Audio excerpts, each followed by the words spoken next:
Do you notice? The kitchen is like just stockpiled. The reason why is because I had gone over to the library because I don't have internet.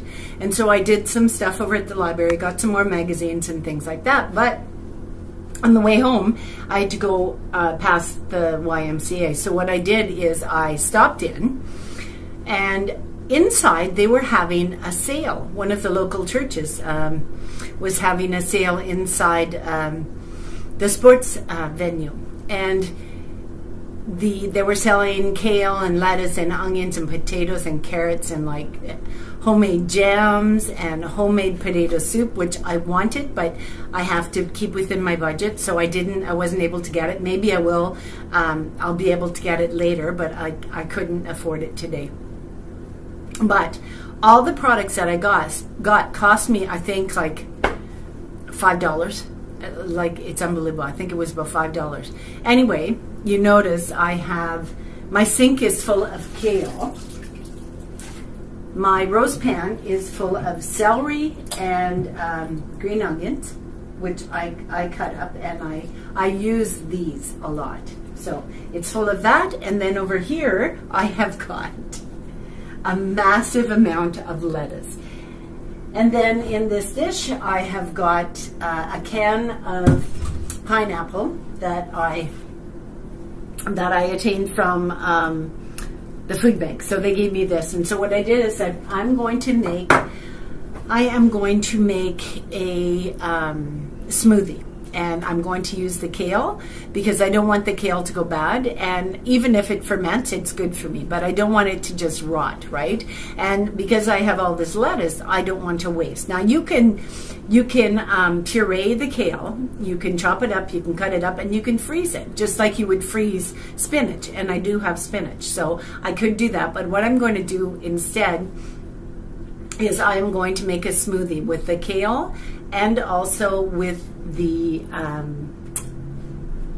pineapple. But I have to be very careful because kale has got a lot of, I think it's vitamin K. I take a lot of supplements that are thinners, and so I have to be very careful of how much I'm ingesting. So I am going to make a big batch of the smoothie, but I'm also going to possibly have to freeze some because my sink is full. And we're talking farmers. We're talking real, true-to-life farmers in the yard, farmers, right? So, like, this kale is like, I have to show you. It is green. It is just beautiful. Look at that. That's beautiful. And it tastes amazing. So, almost tastes like dandelion. And I eat dandelion. Anyway, yeah, so what I did is I soak all my vegetables that I get from the grocery store.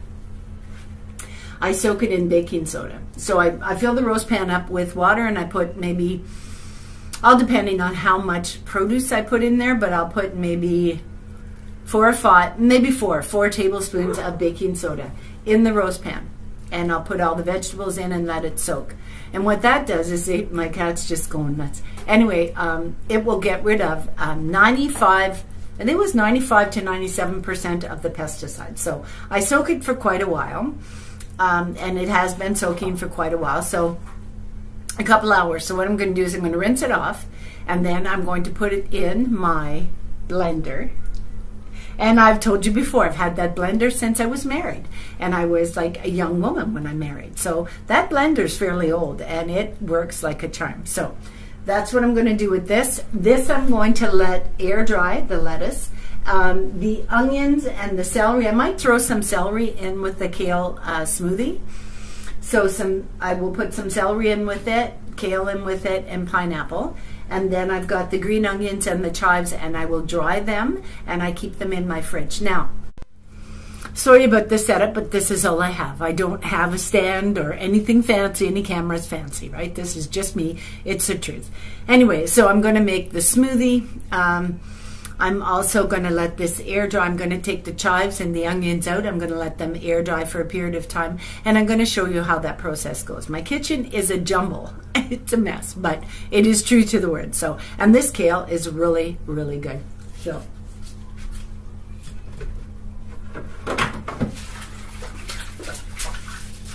So I'm just going to break the kale up and put it in chunks. This is like amazing kale, just amazing.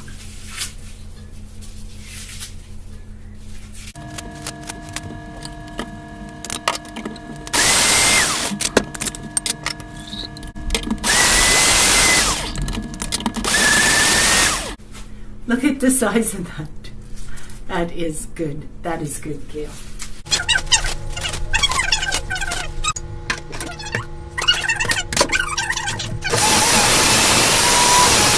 Show you what that looks like.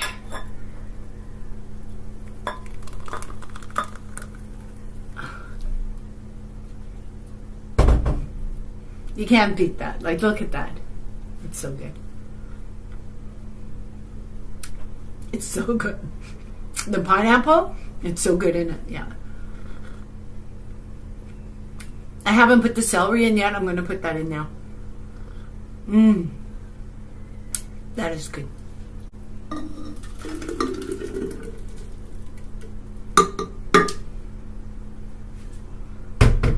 The problem with me and smoothies is I could eat all of them. I could, or drink all of them very quickly. So, okay, so let's.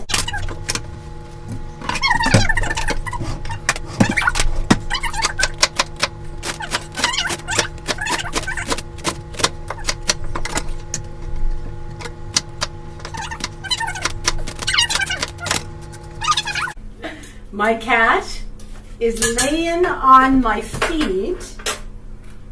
My cat is laying on my feet. I have to show you this. I have to show you. There's a piece of celery on the floor, and he literally was laying on the floor. He was laying on the floor on top of the celery.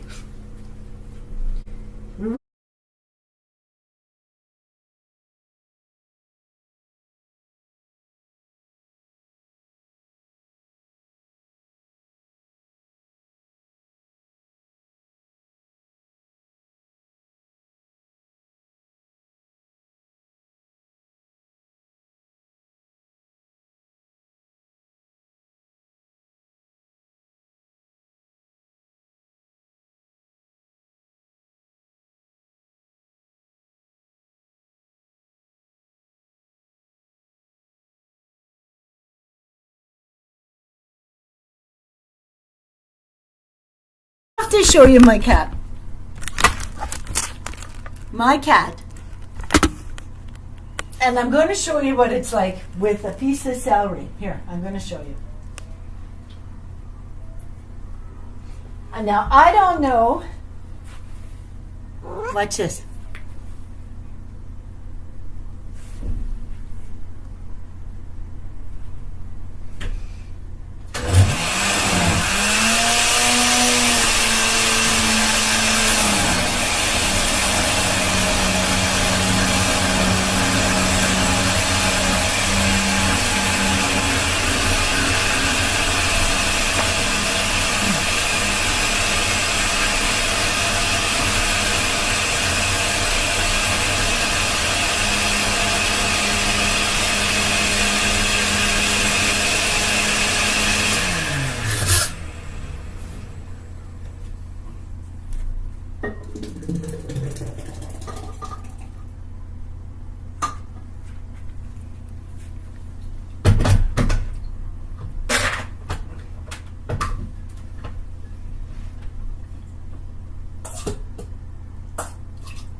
Are you enjoying your celery, Toby?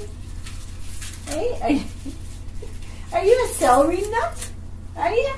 Are you getting stoned on celery? What the heck? What are you doing?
lots and lots and lots of it.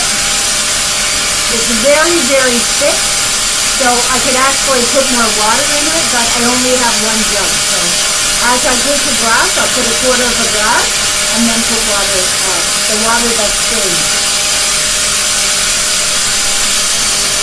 This is the process that I go through to clean all my vegetables, every single one of them. Now, potatoes, I put a lot of potatoes in my soups. I put a lot of lentils in my soups, things like that, right? So the potatoes, I peel them. Yeah, with the old-fashioned potato peeler. But that's what I do with the potatoes. But when the potatoes run out of the soup, you know, you want a little bit of filling in there. So I'll add lentils to the soup, or beans, even red kidney beans, whatever it may be, okay? So those are the type of things that I do to survive. And you know what? It's working. So I shall see you in the next video. The good Lord be willing. Make sure you go out and buy some baking soda, because I'm telling you, that stuff is good for everything. So I'll see you on the next video. The good Lord be willing. Bye.